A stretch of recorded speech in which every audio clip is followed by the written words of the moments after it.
Hélène Carter est là pour vous voir, monsieur Weston. Zut alors.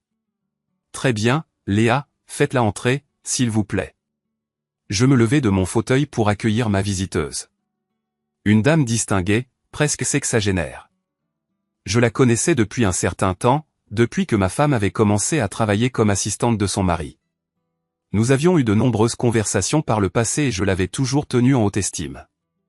Du moins, c'était le cas jusqu'à ces derniers temps. Madame Carter. Veuillez entrer et vous asseoir. Désirez-vous quelque chose à boire? Merci, Henry, mais je ne prendrai rien. Alors, je suis de nouveau Madame Carter. Autant que je me souvienne, vous m'avez appelé Madame Carter pendant plus de 30 ans. En effet, mais ce n'est pas exactement ce que je voulais dire. Je veux dire que, depuis 8 ans, vous m'appeliez Hélène, et aujourd'hui, je me retrouve soudainement avec l'appellation Madame Carter. Ah. Eh bien, de récents événements m'ont persuadé que j'avais mal interprété la nature de notre relation. Je pensais que nous étions amis, mais je réalise maintenant que ce n'était pas le cas. Par conséquent, j'ai décidé qu'il ne serait plus approprié d'utiliser votre prénom. Il y avait une pointe de tristesse sur son visage. De la tristesse face à ce changement dans notre relation et à la modification de mon attitude envers elle. Et je suppose que l'un de ces récents événements est votre découverte que votre femme est la maîtresse de mon mari, et le fait que vous ayez facilité cette liaison. Est-ce pour cela que vous êtes venu? Pour en parler? Elle se désagrège sans vous, Henry. Elle a du mal à faire face au quotidien, et ses performances au travail se sont considérablement détériorées à cause de cela. Ce n'est pas ma responsabilité, Madame Carter. En fait, c'est entièrement votre responsabilité, pas la mienne. Néanmoins, une grande partie de la faute incombe à Trish et à Jim plus qu'à quiconque. Vous pourriez au moins m'écouter pour que je vous explique pourquoi cela ne devrait pas vous concerner. Voyez-vous, c'est toujours le même problème, dis-je en haussant la voix, maintenant rempli de fureur. Tout le monde essaie sans cesse de me persuader que cela n'a aucune importance, que je devrais tolérer que ma femme ait une relation avec son supérieur hiérarchique. Eh bien, je refuse, et je refuserai toujours. Est-ce que c'est si ambigu? Puis-je au moins continuer? Patricia m'a dit que vous ne lui aviez pas permis de s'expliquer. Du moins, pas toute l'histoire. Consentirez-vous à me laisser faire? J'y réfléchis un instant et décidai que je pouvais profiter de cette situation à mon avantage. Jusqu'à ce que je découvre la vérité, Hélène Carter non seulement acceptait la liaison de son mari avec ma femme, mais l'encourageait et facilitait sa dissimulation à mon égard. Je l'avais considérée comme une personne intègre et j'avais espéré qu'elle méritait encore cette estime, malgré ce fait alarmant. Cependant, elle avait perdu sa place parmi les gens décents, et elle resterait ainsi. Je vous écouterai à une seule condition. Si cela est en mon pouvoir, je me plierai à votre exigence. Après que vous m'ayez raconté toute l'histoire et que j'ai entendu toutes vos justifications, vous vous approcherez de Trish et ferez tout ce qui est en votre pouvoir pour la persuader qu'un retour en arrière est impossible. Et vous vous assurerez qu'elle signe ses papiers de divorce. Je ne peux pas garantir que je réussirai à la convaincre. Non, vous devez y parvenir. En ce moment, c'est 3 contre 1. Entre vous deux qui affirmez sans cesse que je suis simplement bouleversé et que je réagis de façon excessive, et son avocat, dont je suis certain qu'il est généreusement rémunéré par vous et Jim, qui érige tous les obstacles imaginables pour qu'elle puisse vivre comme elle le souhaite, alors que moi, je ne peux même pas gérer ma propre vie. Je suis sincèrement désolé, Henry. Mais nos intentions étaient d'aider chacun de vous. Vous avez raison.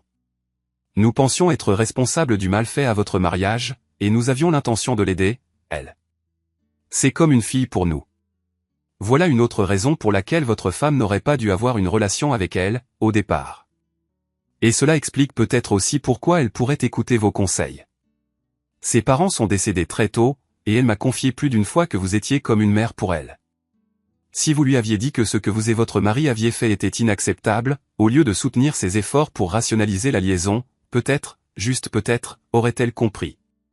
Elle se débattait visiblement avec cette affirmation. Elle avait besoin de trouver un moyen de justifier la position de Trish concernant ce qu'elle faisait. Pourtant, elle craignait également d'être perçue comme quelqu'un qui abandonnait Trish. Finalement, je suppose qu'elle a réalisé qu'il n'y avait pas d'autre issue. Très bien, Henry, mais comme je l'ai déjà dit, je ne peux faire aucune promesse. Je n'étais surpris de rien venant de vous. Tout d'abord, que les choses soient claires, j'adore mon mari. Tout ce que j'ai fait, je l'ai fait par amour pour lui. Ce n'était pas une décision facile de lui permettre d'avoir des relations avec d'autres femmes, mais je l'ai fait pour son bien.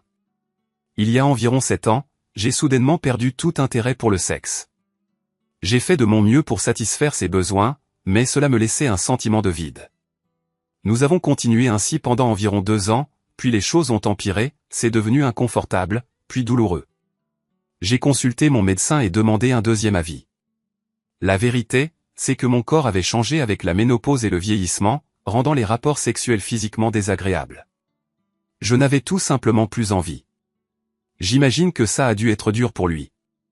Et ça l'était, terriblement. Avant, le sexe était quelque chose que j'appréciais vraiment. Vous ne pouvez pas imaginer la profondeur de l'impact quand on perd ça. Pour couronner le tout, Jim continuait de me désirer. Cependant, dès qu'il a compris à quel point c'était devenu une souffrance pour moi, il a insisté pour que l'on arrête. Il ne voulait pas que j'endure une telle douleur. Je ne l'ai jamais vraiment remis en question, mais à ce moment-là, j'en étais certaine, il m'aime autant que je l'aime. Très bien, Madame Carter. Aussi cruel que cela puisse paraître, ce sont des aspects naturels du vieillissement, et de tels sacrifices qu'un mari fait pour son épouse sont louables. Pour autant, cela ne justifie pas d'aller voir ailleurs. Je ne saurais dire le contraire, et notre intention n'a jamais été de valider une telle décision. Nous avons essayé de maintenir une forme de relation sexuelle, ce que je détestais. D'autres formes d'intimité ne faisaient pas partie de notre relation habituelle, mais nous avons tenté des expériences. Lui procurer du plaisir n'a jamais été quelque chose que j'appréciais particulièrement. Et maintenant, c'est encore pire, puisque je n'ai plus de désir sexuel. Nous n'étions ni l'un ni l'autre particulièrement à l'aise quand il essayait de me rendre l'appareil. En écoutant Helen Carter, j'essayais d'imaginer ce que ça pouvait faire d'arriver à un point où l'on n'a plus de désir physique pour quelqu'un que l'on a chéri toute sa vie. Avant que tout cela ne commence, je n'aurais jamais imaginé ne plus désirer Trish, ni ne plus rien faire pour lui témoigner mon amour.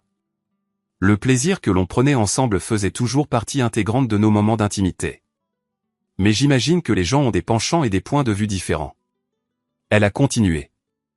J'ai fini par suggérer à Jim de prendre une maîtresse. Au début, il a été contrarié que j'aborde même le sujet et a résisté avec véhémence.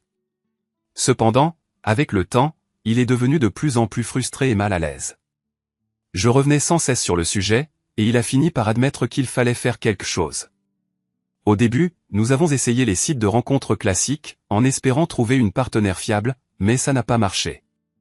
Nous avons vite compris que ces femmes cherchaient des relations sérieuses et durables, et pas l'opportunité de devenir la maîtresse de quelqu'un. Certaines étaient plutôt dévergondées et nous avons compris qu'elles ne faisaient pas beaucoup de discrimination. Alors, qui sait avec qui nous aurions pu finir? En dernier recours, nous avons découvert un site spécialisé dans les relations, Sugar Daddy.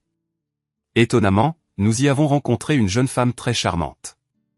Tout s'est bien passé pendant environ 6 mois, jusqu'à ce qu'elle trouve quelqu'un de spécial et mette fin à l'arrangement.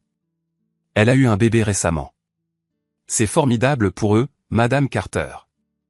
Je suis sincèrement ravi pour eux. Mais pouvons-nous continuer? J'y suis presque. Je voulais simplement que vous compreniez que nous avons exploré toutes les solutions possibles à notre problème, sauf que Jim accepte que l'aspect sexuel de sa vie soit pratiquement terminé. Ai-je dit, avec plus de sarcasme que je ne le voulais. En réalité, comme je l'ai déjà mentionné, c'était l'approche que nous avions d'abord adoptée. Mais Jim était irrité et réactif. Patricia était au courant de ce que nous faisions. Elle nous a même aidés. Et par là, je veux dire qu'elle réservait des restaurants pour Jim et ses rendez-vous. Elle lui donnait des conseils de drague et d'autres encouragements. Comme je l'ai dit, elle était comme une fille pour nous, et nous étions très proches. Nous lui parlions donc de tout ça et de nos difficultés. En fait, c'est elle qui a eu l'idée au départ. Nous avons même tenté l'expérience une fois de plus. Cependant, la deuxième femme que nous avons rencontrée a décidé de nous faire chanter, menaçant de révéler nos activités si nous ne lui remettions pas une somme d'argent conséquente. Elle était inexpérimentée, mais nous avons réussi à gérer la situation. Néanmoins, cela nous a complètement découragés de poursuivre notre quête. C'est là que Patricia est entrée en jeu. Ou peut-être s'est-elle simplement positionnée pour se faire remarquer? Elle a ignoré ma remarque sarcastique. Nous étions en train de réfléchir à différentes idées. En fait, c'est Patricia qui a suggéré la possibilité de trouver une femme mariée. Une femme engagée dans un mariage libre. Ou peut-être quelqu'un dont le mari voyageait souvent, la laissant seule. Une femme qui serait sexuellement disponible, mais qui n'attendrait rien de plus de Jim. Et qui voudrait aussi rester discrète. J'imagine que trouver une femme comme ça a dû être difficile. Malheureusement, ça l'a été. Peut-être que des personnes dans des cercles sociaux différents des nôtres auraient eu plus de chance, mais nous n'avons tout simplement pas réussi à identifier qui que ce soit. Patricia s'est renseignée discrètement auprès de ses connaissances, mais ses efforts sont restés vains. Pendant ce temps, Jim a recherché l'intimité avec quelques femmes anonymes, mais cela ne l'a que peu satisfait. Il n'était pas du genre à s'adonner à de nombreuses aventures, même pendant notre propre cours. Il n'a jamais désiré qu'une seule femme, et finalement, Patricia a proposé d'assumer ce rôle. C'était donc son idée? Oui, mais c'est comme ça qu'elle fonctionnait, elle réglait les problèmes. C'est pour ça que Jim l'employait depuis des années. La plupart de nos succès sont le fruit de ses idées. Jim et moi, on était complètement paumés, on ne savait pas quoi faire. Elle soutenait que c'était la seule solution viable. Jamais elle n'aurait osé nous faire chanter ou compromettre la confidentialité. Elle était heureuse en ménage, donc elle n'attendait rien de plus de Jim.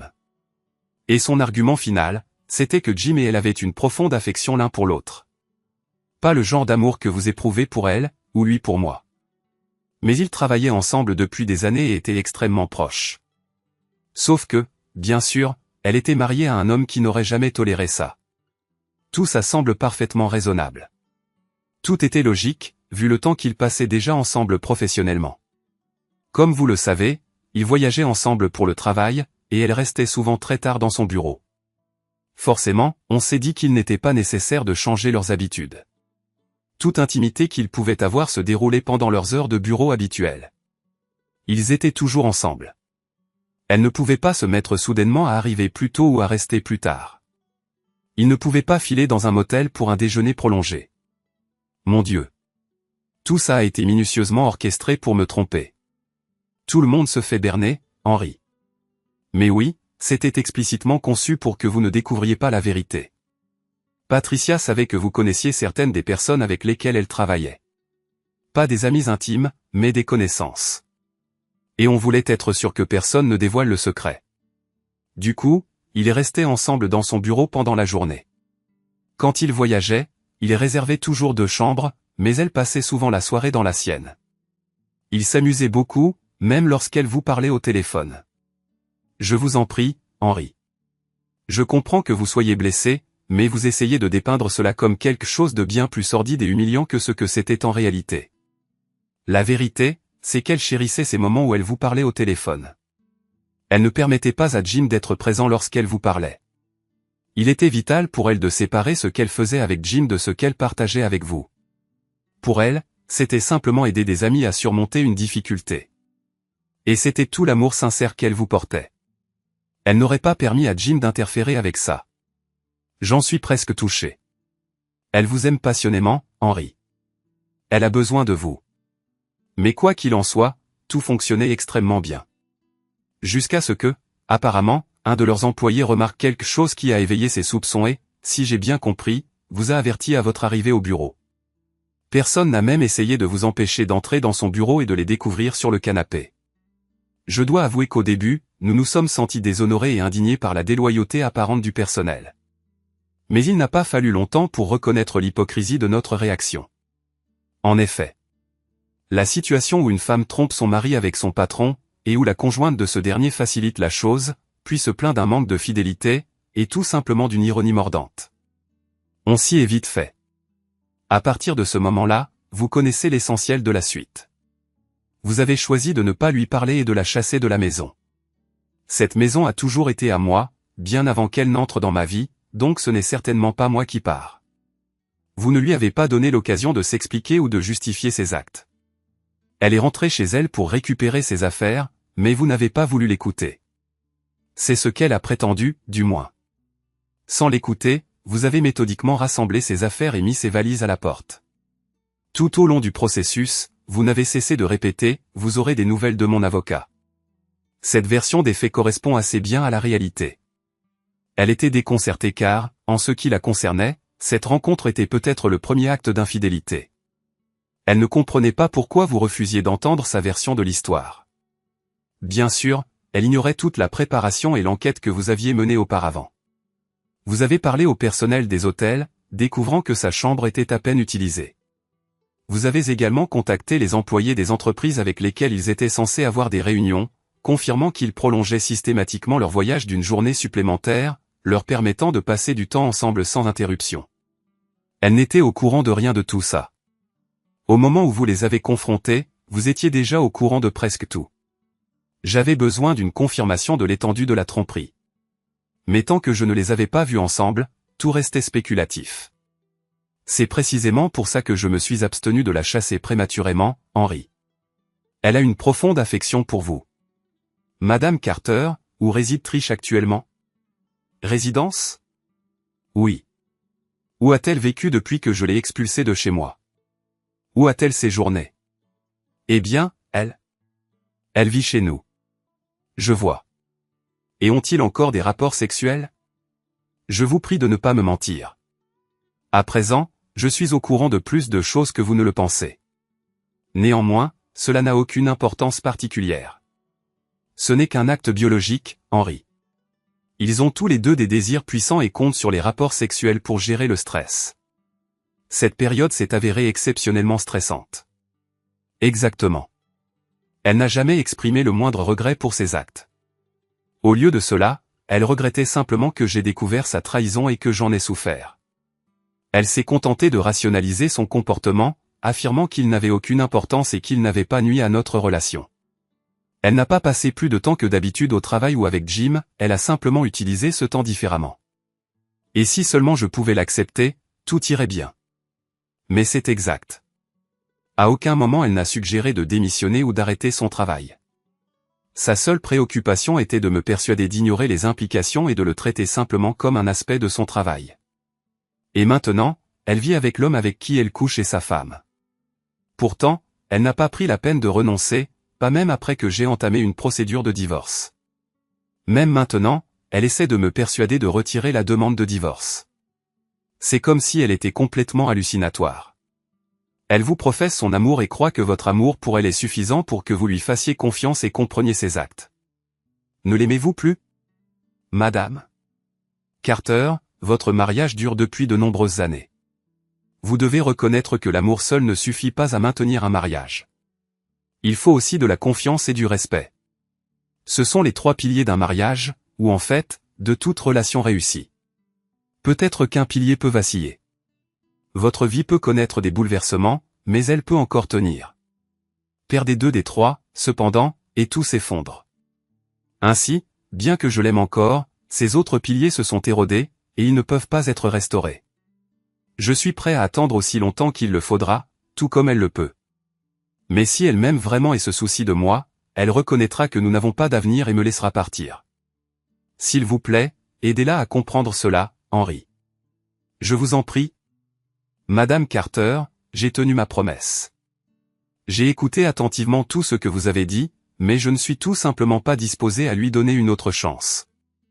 Ce n'était pas une erreur isolée que je pourrais corriger. C'était un choix délibéré et la tromperie a persisté pendant une longue période. Il n'y a absolument aucune possibilité. J'espère que vous honorez votre promesse. Je regrette sincèrement la façon dont cela s'est déroulé, Henry. Il n'a jamais été de notre intention de créer une discorde entre vous deux. Son affection pour vous dépasse tout ce que je peux exprimer, et la pensée de vous perdre à jamais lui brisera le cœur. Néanmoins, j'ai l'intention de tenir mon engagement. C'est le moins que je puisse offrir dans les circonstances. Elle s'est levée de son siège, ce qui m'a incité à faire de même. Je l'ai escortée jusqu'à l'entrée de l'immeuble. Je crois qu'elle s'attendait à une étreinte, mais a dû se contenter d'une poignée de main. Merci de m'avoir écouté, Henry. Au moins, je peux lui assurer que vous êtes au courant de la vérité. C'est la vérité telle qu'elle l'aperçoit, ai-je répondu. Un léger sourire a traversé ses lèvres avant qu'elle n'acquiesce légèrement et ne se tourne pour partir. J'espérais que cela marquait le dernier obstacle que je devais surmonter et que les choses se dérouleraient plus facilement à partir de là, mais l'optimisme m'échappait. De retour à mon bureau, j'ai refermé la porte derrière moi et j'ai pressé mes mains contre mon visage. Bien que je n'ai pas pleuré ouvertement, une vague sensation oppressante persistait dans mon esprit, le genre que l'on ressent au bord des larmes. Bien que j'ai gardé mon calme lors de mon échange avec Helen Carter, tout le dialogue avait été un voyage émotionnel tumultueux, me laissant complètement épuisé. Cependant, mon bref répit fut interrompu. « Ça va, Henry ?» J'ai levé les yeux vers le visage joyeux de Léa, mon assistante de département. Elle avait environ 5 ans de moins que moi, avec un physique galbé mais pas excessif et de longs cheveux blonds raides actuellement attachés en une queue de cheval soignée. En effet, c'était son style habituel, sauf dans ces rares occasions où elle laissait ses cheveux retomber autour de mon visage pendant nos moments intimes. Elle savait que j'appréciais cette sensation. Je vais bien. C'était la femme de cet homme. Elle voulait tout clarifier. Dès qu'elle a mentionné son nom, j'ai immédiatement déduit son identité. Elle essaie de vous persuader de vous réconcilier avec Trish, n'est-ce pas? Bien sûr. Et elle a employé la même stratégie. Trish. Cela n'avait pas vraiment d'importance. Vous n'avez rien sacrifié en réalité. Alors, quel est l'inconvénient? Elle m'a assuré qu'elle s'efforcerait d'obtenir la signature de Trish. Est-ce qu'on continue, ou est-ce que ça devient trop intimidant pour vous? Je pourrais toujours contacter mes parents et revoir nos projets. Jamais de la vie. Je suis impatient de rencontrer ta famille et je refuse de prolonger l'attente plus longtemps. Je me débrouillerai très bien. Elle se rapprocha et s'assit sur mes genoux, effleurant tendrement mes lèvres des siennes. Ma main dériva sur son sein gauche. Arrête ça. À moins que tu ne sois prête à aller plus loin ici, par terre. Ne me provoque pas. Tu crois qu'elle réussira à persuader Trish de signer les documents? Notre mariage approche à grands pas. Je sais, mon cœur. Crois-moi, je le comprends parfaitement. Mais même si elle échoue, je soupçonne fortement que le juge en a assez de leur manœuvre dilatoire. Je ne prévois aucune complication. Elle rayonna et s'éloigna. Elle jeta un coup d'œil vers la porte de mon bureau pour s'assurer qu'elle était fermée, puis releva son haut et son soutien-gorge, pressant ses seins magnifiques contre mon visage.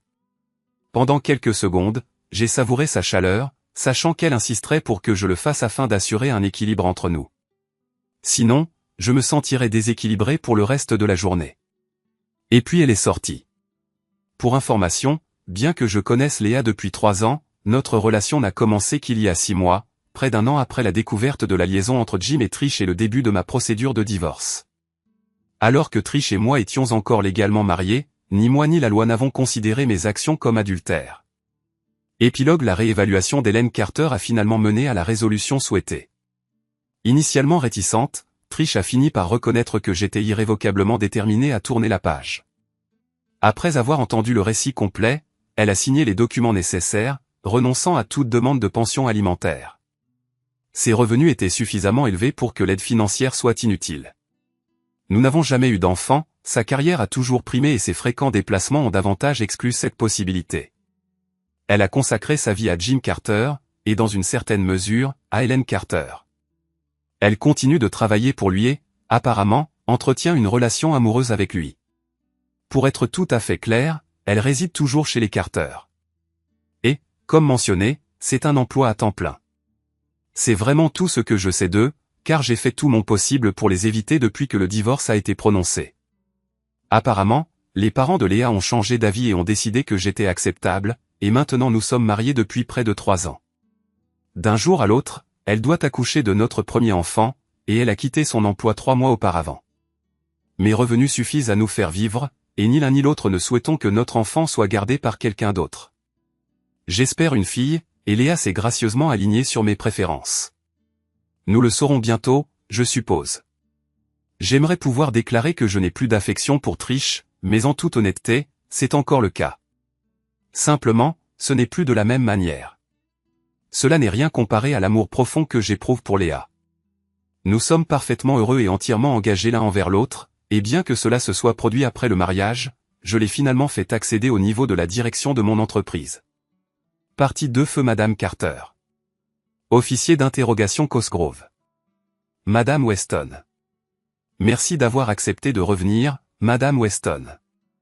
Je souhaitais simplement revoir votre déclaration d'hier, afin de clarifier quelques incohérences, si cela vous convient. Absolument. Tout ce qui peut aider à résoudre cette affaire troublante. Peter Cosgrove organisa quelques documents sur son bureau, en sélectionna un et l'ouvrit. Il lui fallut un moment pour en parcourir le contenu. Ainsi, ce matin-là, Monsieur Carter a affirmé s'être réveillé et avoir découvert Madame Carter sans vie dans son lit à ses côtés. Pourtant, vous avez mentionné avoir dormi seul dans votre chambre toute la nuit, n'est-ce pas? Oui, c'est exact.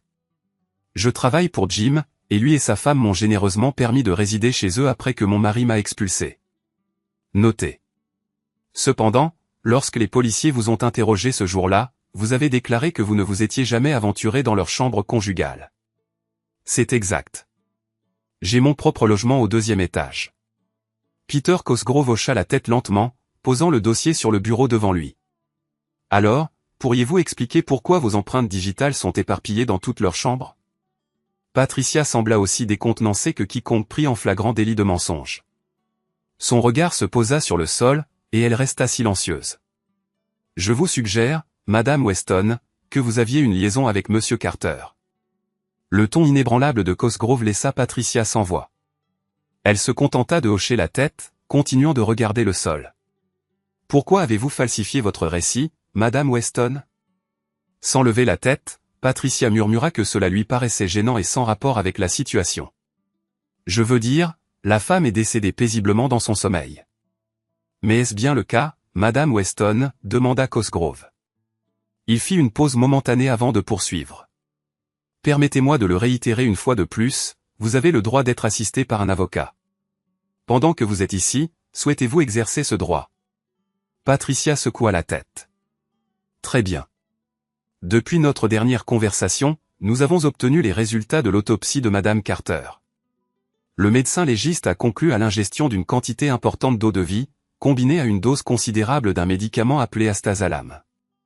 C'est un sédatif. Il suppose que la quantité était suffisamment forte pour endormir Madame Carter jusqu'à l'arrêt de sa respiration. Ce nom de médicament vous dit-il quelque chose, Madame Weston?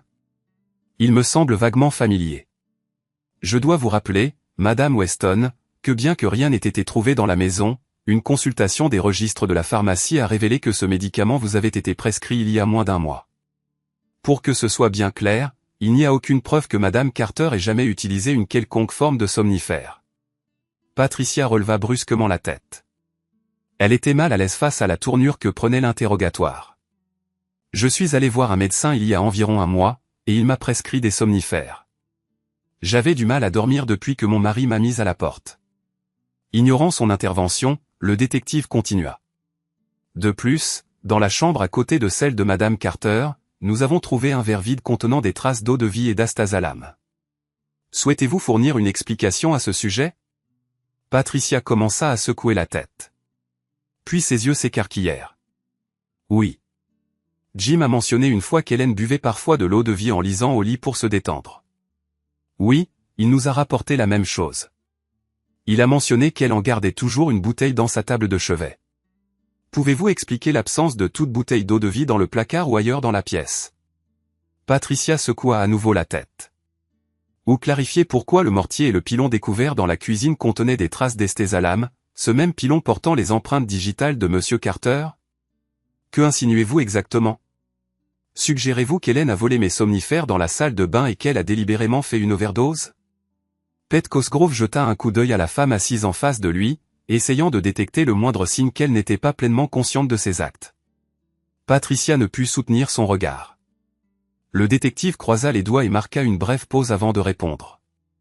Si ce scénario est exact, pourquoi quelqu'un moudrait-il les pilules à l'aide d'un mortier et d'un pilon au lieu de les avaler entières? Patricia resta silencieuse.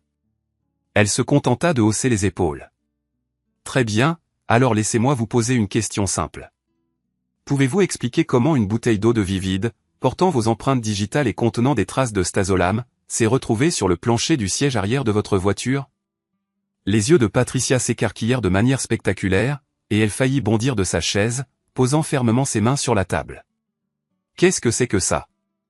Je ne consomme pas ce type d'alcool, et je n'ai certainement pas mis cette bouteille-là. Veuillez rester assise, Madame Weston. Nous approchons de la fin, dit le détective d'une voix calme mais ferme. Dites-moi, Madame Weston, pouvez-vous me reprocher de douter de vos affirmations? Permettez-moi de vous exposer ce que je crois qu'il s'est passé. Vous aviez une relation sexuelle avec Monsieur Carter afin de vous assurer que sa femme ignore votre liaison. Ensemble, vous l'avez drogué pour qu'il puisse se rendre clandestinement dans votre chambre pour votre romance illicite. Non, non, non. Ce n'est pas ce qu'il s'est passé. Hélène était parfaitement au courant de ma relation avec Jim. Elle la soutenait comme un moyen d'éviter l'intimité avec lui. La proximité physique était devenue douloureuse pour elle. Pouvez-vous produire des preuves pour étayer ce récit improbable? Oui, oui, je peux. Demandez à mon mari. Il le confirmera.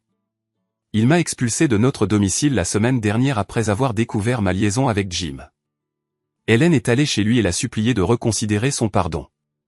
Demandez à Henry. Il le confirmera. Très bien. Vous pouvez rester ici pendant que je téléphone à votre mari. Sur ce, il quitta la pièce.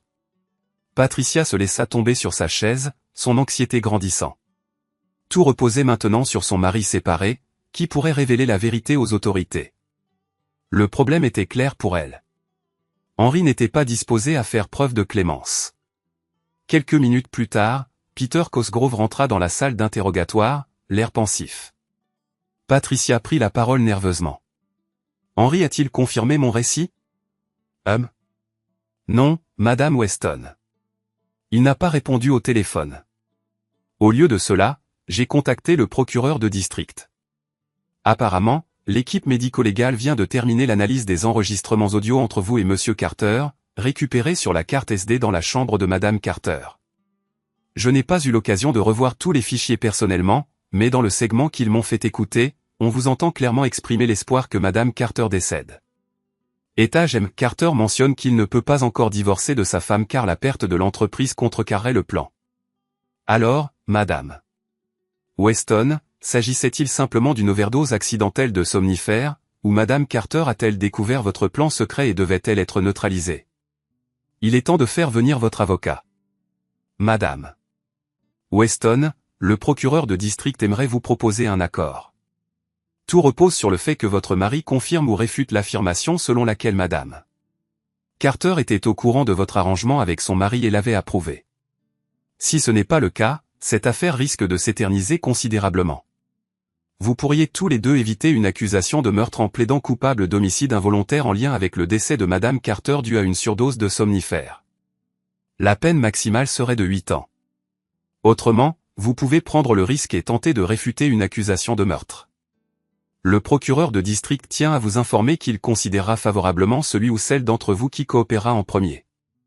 De plus, je dois vous avertir que mes collègues présentent exactement la même proposition à Monsieur Carter en ce moment même. Patricia était visiblement troublée, mais elle réussit à réfléchir pour déterminer si Jim Carter était le genre d'individu qui protégerait ses intérêts ou la trahirait pour se sauver lui-même. Les pensées qui lui traversaient l'esprit la perturbaient. De plus, elle commençait à comprendre que les indices pointaient surtout vers une seule personne, Jim l'enfoiré. Carter aurait tué sa femme et essayait de l'accuser du crime. Elle se demandait comment la bouteille de brandy s'était retrouvée dans sa voiture. Quant à ses empreintes digitales dessus, c'était clair. Elle se rappelait très bien avoir remarqué la bouteille vide sur le comptoir de la cuisine et l'avoir jetée à la poubelle. Une soudaine vague de douleur lui traversa l'échine, elle était résolue à s'assurer qu'il paie pour ses actes. Pendant ce temps, Henry Weston était assis à la table à dîner, parcourant une lettre qu'il attendait à son retour du travail. « Cher Monsieur Weston, notre discussion de l'autre jour m'a profondément bouleversé. Lorsque vous m'avez fait écouter ces enregistrements, j'ai été témoin des profondeurs de la trahison. Par la suite, j'ai pleinement réalisé ce que vous avez enduré. J'ai du mal à croire que j'ai un jour soutenu ces manipulateurs fourbes qui ont orchestré des plans pour me remplacer.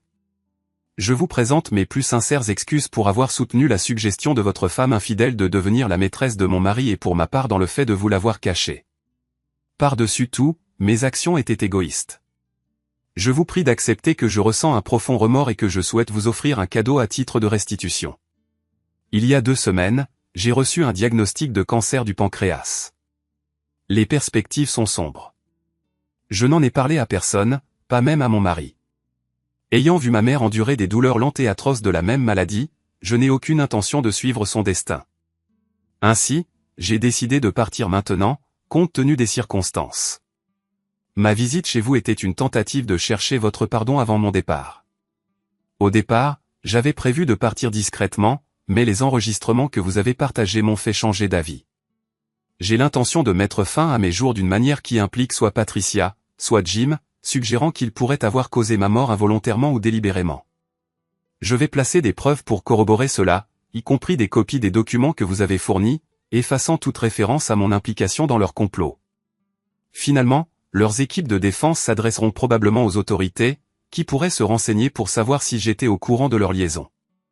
Si vous confirmez que je l'étais, cela anéantira la possibilité de leur implication accidentelle dans ma mort et pourrait susciter des soupçons quant à une intention délibérée. Bien qu'il n'y ait peut-être pas suffisamment de preuves pour les condamner pour meurtre avec préméditation, à moins que leurs équipes juridiques ne commettent des erreurs, cela ternira sûrement leur vie et leur réputation dans tous les cas. Si vous niez que j'étais au courant de leur relation, il pourrait y avoir suffisamment de preuves pour qu'ils soient jugés pour homicide involontaire. Ma contribution envers vous est de vous donner le pouvoir sur leur avenir, de reprendre le contrôle que tous les deux, ainsi que moi, vous avons un jour pris. Adieu. Pardonnez-moi dans cette vie. Pour la prochaine. Helen Carter. Abasourdi, Henry Weston posa la lettre sur la table. Helen Carter était une femme si rusée et déterminée. La police ne l'avait pas encore contactée, le laissant ignorer comment son stratagème s'était déroulé. Malgré son ressentiment tenace, il ne pouvait s'empêcher de l'admirer. Il ramassa la lettre une fois de plus, la relisant et se sentant aussi stupéfait qu'il l'avait été au début. Juste au moment où il avait terminé, le téléphone sonna. Déterminé à ne pas l'ignorer cette fois, il jeta un coup d'œil à l'écran et remarqua un numéro inconnu. Fichu soit-il, marmonna-t-il avant de répondre à l'appel.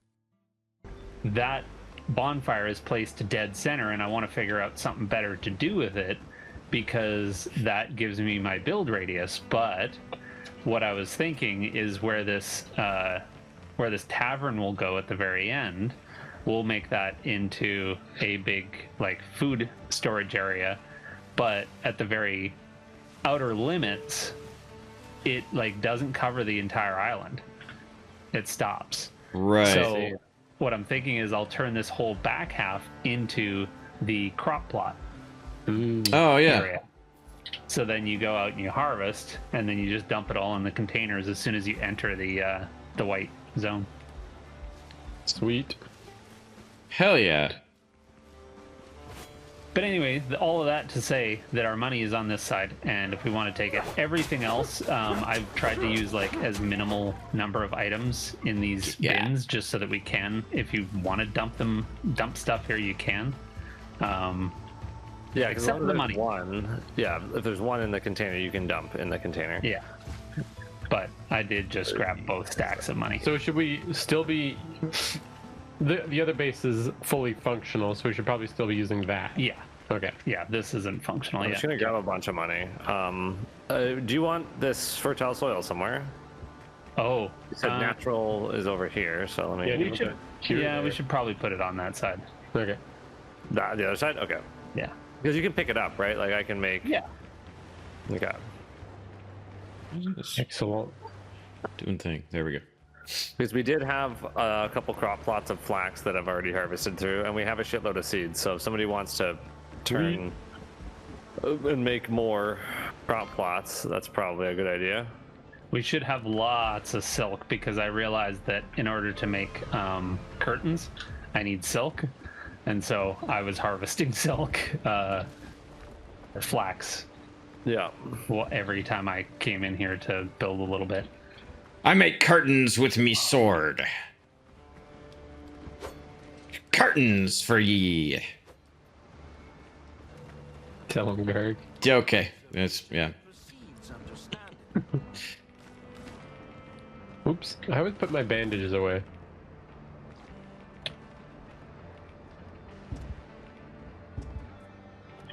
Yeah, I don't know if I love the bandage crate. Because, yeah, I do that too.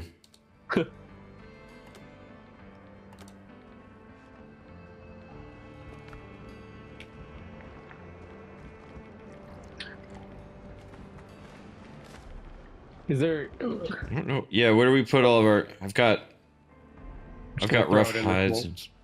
One thing that's still remaining here. Oh, good call. That's Yeah. The other thing is like our storage solution here is gonna run into space problems. Yeah. I mean, yeah. granted, I can just keep building out, Sure. but Where is? funny how quickly you start hitting those walls where you're just like, well, shit. Yeah. Even though this game is in, or is it alpha or beta? I think it's a beta. I think. Yeah. Yeah. Like Early yeah, access. still enough stuff that you actually do need half decent storage solutions. Yeah, like we're out of room for most of the bars, like the metal bars, like where there's no storage, like almost no storage left. Yeah, I mean, we could take a bunch of those. Like, I can take a bunch. I mean, of I think we're about to use a lot of it if y'all are about to build boats. Oh, yeah. Well, let's do that, and then I'll. Okay, so we need a shitload more of coarse fabric. Like 180 more. We need about 20 more wooden planks, and then quite a bit more timber, and a lot more nails. I'm gonna go get the shipwright tools though. So we just want to do regular square seed beds over here.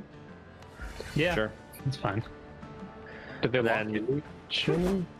Sorry, Feel go free on. to, I was gonna say, feel free to plant whatever you like most need, right? Because we have seeds for a lot of stuff. Right. Oh yeah, there we go. So Do you have any preference for how this is designed, Travis, or is it pretty? No, just it's gonna be slap. updated. Slap it down. Got it.